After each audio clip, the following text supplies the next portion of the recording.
Hey everybody, this is D Hunter, bringing another action figure diorama review.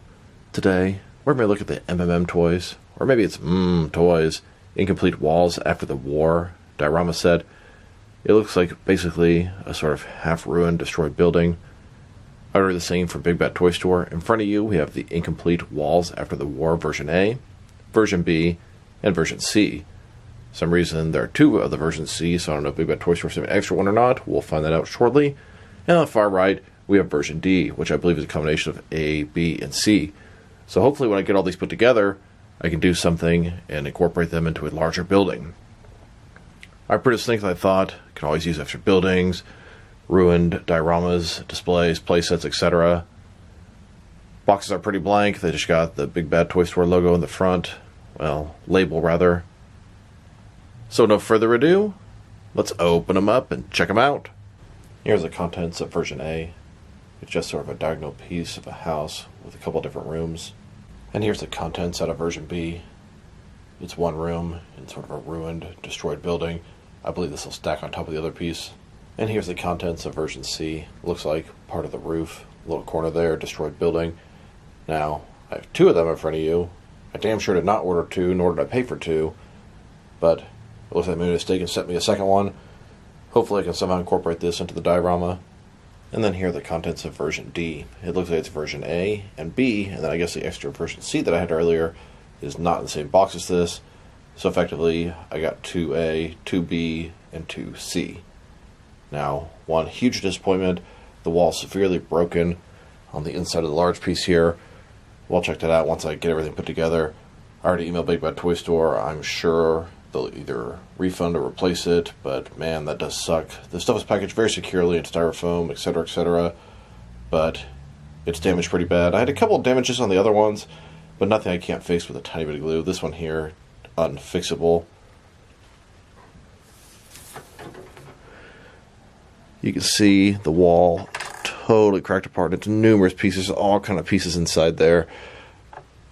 That definitely sucks, and it's worthy of a return. Still, beyond that, I got one of those pieces that looks just fine, so we can still check out this review and see what's up. So here we are a couple of months later. In front of you, we have the A and the B and the C. Now, my A was severely damaged. I contacted Big Bad Toy Store. They sent me a prepaid label to return it, so I put it back in the box, sent it off, and they sent me another one pretty fast. But as I got that box, I could shake it and hear a bunch of stuff loose rattling inside, so I was worried it was broken. Went and opened it up, and damn sure it was. Broken in a different spot, but just as bad. So I emailed them again, and they responded promptly. They sent me another prepaid label. I returned that one, and then I finally got another one, and that one was more or less intact. Now, there are some issues with the existing pieces, but such a pain in the ass to get one that wasn't broken. I even asked them if they had issues with other customers that bought this, and they said they hadn't, which really surprised me, because I didn't do anything weird with it. Simply came in completely damaged 2 times in a row. But you know what they say, third tries the charm, and so here we are. This diorama is labeled Incomplete Walls After the War. It's basically a damaged building, and it stacks on top of each other. And I have 2 of these things, so I'm hoping I can somehow put them next to each other or connect them together, although it's not looking very promising. So let's take a look at each piece, and then we'll stack them on top. So here's a look at the version A. And this is the original one, not the one that I sent back. This one also has some damages to it. It's the largest of the pieces. So let's take a look. Now it has a good amount of detailing. You can see the wall here. The wall itself has a nice design and texturing. Looks like an empty picture frame. You can see where it's been damaged. There's bricks all over the place exposed. Same sort of stuff going on the sides here. Totally damaged, incomplete wall. Ruins all laying on the floor. Windowsill, half knocked out, half there. Several more windows in there. The floor itself has pretty nice design. Rubble everywhere. The sculpt is good. Paint job, pretty good. As we spin around to the outside, Just a regular looking wall.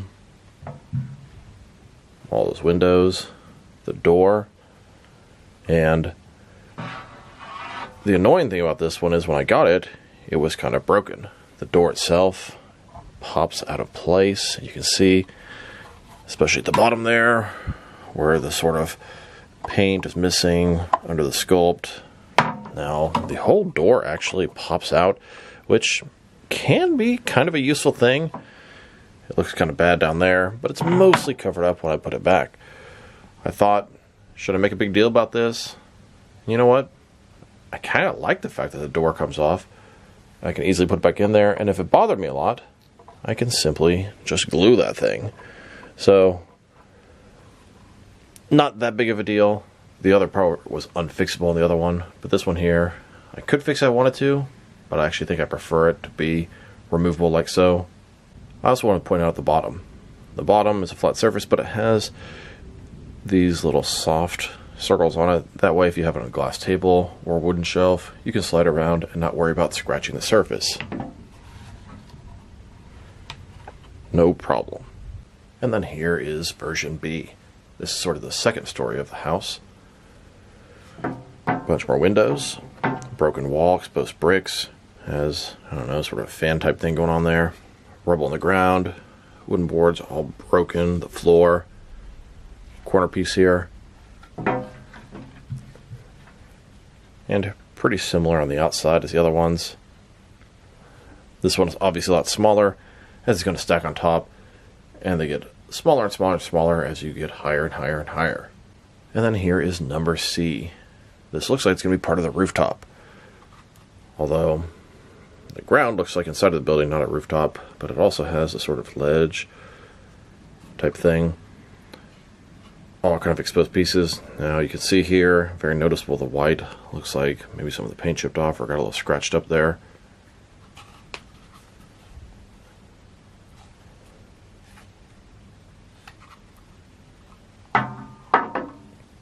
So now let's stack them on top of each other. Here's version A by itself on the ground, and then here's version A with B on top. It kind of gives you a ceiling to the bottom floor, and that's a pretty cool thing.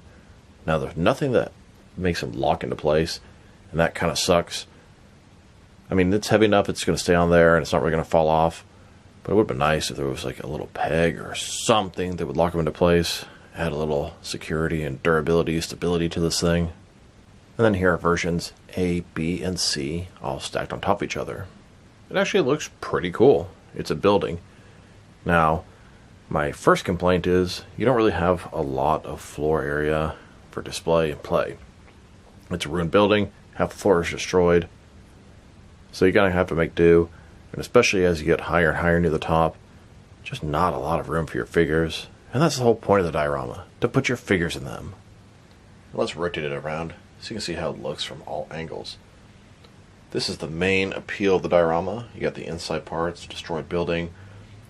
I can imagine a lot of military characters and something like this. Of course, we rotate around one side, and it actually makes a pretty decent seamless building. Rotated to the back, you can see it's pretty flush, looks pretty good. You have a little balcony up here.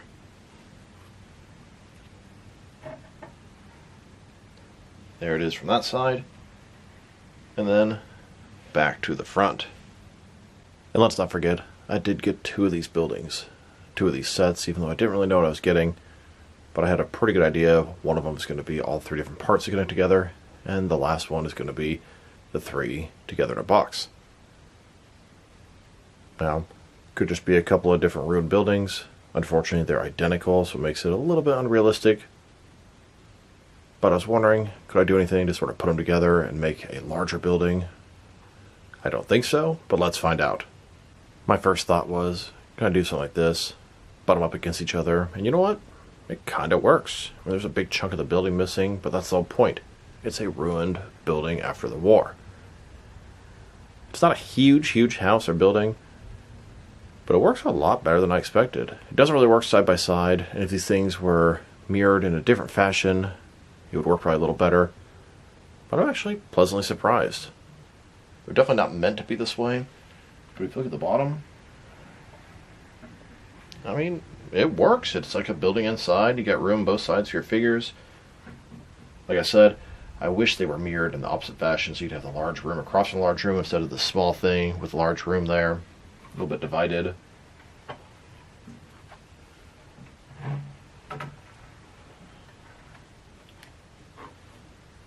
But it works.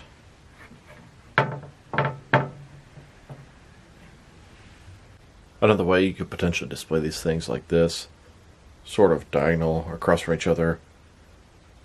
If you had your own flooring to put underneath them, this might actually work okay, but it is missing a significant portion of the wall in the background, and that could be due to war or damages, or even something like this, just sort of overlapping them.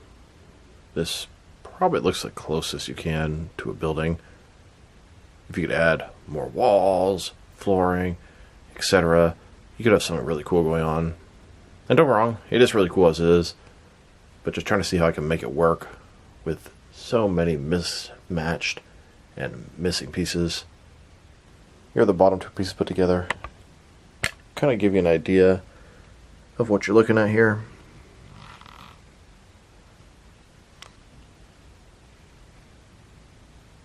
Kind of cool. It's not meant to be this way, but it works. And a closer look at both the buildings put together. So at the top here, we have the roof, or maybe just the third story, little balcony area, a lot of debris and rubble, and the same thing on the other side. One thing I don't really like is how it sort of hangs over here. I think they should be sort of even with how they're broken. And we have second floor. And then, of course, the first floor, which you get the most play area out of.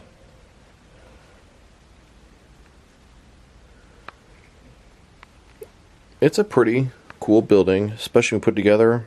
It has the shape, but partially destroyed. Now I'm going to check out the measurements of this thing to see if you have the space to accommodate it. So diagonally from one side to the other, about 19 inches wide. As far as how tall it is, about 9 inches tall. And as far as how deep it is, from one side to the other, about 8.5 inches deep. Then for version B, which is significantly smaller. Diagonally, about 15 inches. Top and bottom, about 8 inches. And then, how far back, about 7.5 inches. And then version C, which is very small. So, across the way, about 10 inches wide. The height, about 4 inches tall. And the depth, about 6 inches deep. And when you have the thing fully assembled, it's not going to affect how wide it is or deep, but it will definitely affect how tall it is. From bottom to the very top, it's about 21 inches tall. Now let's get some guys in this thing, and one of the first things I thought of was their Call of Duty figures. Looks like an old, ruined building in the middle of a war zone, a bunch of military Call of Duty type figures, trying to see which team is going to secure and take over the building. Another scenario I was thinking of, it could be kind of like in Batman vs Superman, where they have the old, burned down, ruined Wayne Manor. We have Bruce Wayne here and Alfred looking around the rubble, thinking, what can they salvage? At the end of Justice League, Bruce Wayne's talking about, put a table here, we need 7 chairs, etc. I got the impression he was planning to restore and rebuild the Wayne Manor after Justice League, but of course, the universe did not continue, so we really never got to see what happened there. What other suggestions do you guys have? What other scenarios can we do with this thing? There's pretty much an unlimited amount of possibilities, but it does strike me as sort of an older style home. I kind of think something in the Middle East, destroyed from war. That might sound kind of shitty, but just the first things that pop in my head. Could be an old abandoned building, all kind of homeless people living there, or possibly villains and criminals. Could be a place that a villain takes, someone they kidnapped, hide him there, keep him prisoner, etc. A lot of possibilities. What do you guys think I'd use it for? Drop me a line in the comments below. And normally, this would be the part of the video where I compare it with a bunch of different action figure lines from various companies, but it's not really necessary. As you can see here, I have some of the larger 7-inch figures on the left and some of the smaller 6-inch figures on the right. It'll accommodate either one and everything in between. Hell, you could probably put 8-inch figures in there and they're going to have complete clearance with the ceiling. So it'll work with a wide variety of action figures from different shapes and sizes. So overall, it's a nice set. The complaints would be, it's fragile. I was very careful moving this thing around. I don't like the fact that the different floors don't lock into each other. If one of them fell off and fell onto a hard surface, it's probably going to break. Also, there's not a lot of play area. The floor surface is minimal. You'll have to sort of add your own floor, have them on the table or floor in front of them to be able to make this sort of a larger house. The sculpt and paint job is very nice. It's a pretty cool building, ruined building, all-purpose diorama. Can have a lot of different uses. Hopefully I can incorporate this into my action figure city. I could see this diorama working with G.I. Joes. It's not a military type of diorama, but it's a ruined building from war, battle, or a skirmish. And in some ways it gives me kind of a Western vibe. I could see maybe some Western type figures here, although I don't actually think that's what this is. Now my experience receiving this thing was kind of negative, but Big Bad Toy Store worked really hard to make it right. Much appreciated. There are absolutely no action features for this thing, but I will admit the sculpt and paint job are nice. Just wish it wasn't so fragile. If I were to rate this thing, I'm not like blown away, and the main issue is the floor area is very small, and that makes it kind of hard to display and play with a bunch of figures on it. If I were to rate this thing, I'm probably going to give it a 6 out of 10. It's a nice sculpt, it's very tall, but it doesn't have a lot of surface area. So this is D Hunter. Thank you guys for watching this video. If you liked the video, press like below. If you have anything you want to say about the video, add it to the comment section. If you want to see additional action figure diorama and action figure reviews from me, press subscribe. I do appreciate when you do that. Once again, this is D Hunter. Thank you guys for watching this video, and I'll talk to you guys real soon.